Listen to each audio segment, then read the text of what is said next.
I want to pivot a little bit as well and just talk about, I asked you about, the world today is pretty crazy.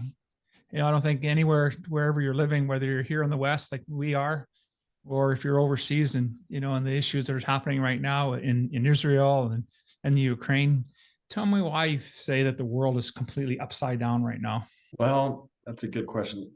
Let me tell you one reason I think this. Okay. So in our world currently, there are some people who a lot of people respect. Let's use a CEO, for example. By the way, I don't want to say anything bad about CEOs. There's wonderful people who are CEOs. They do a lot of good in the world, lots of good. But let's talk about it for a little while.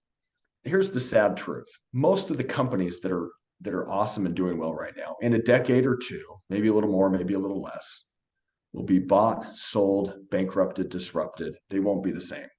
That doesn't mean they can't do a lot of good on the ground.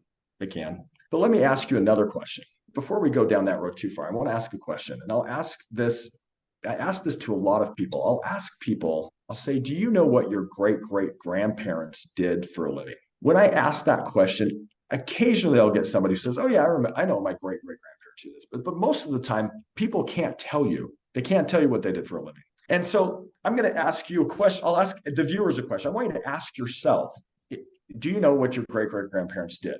Now, let's just say your answer is they were farmers or ranchers or something. Okay. Now, here's my next question.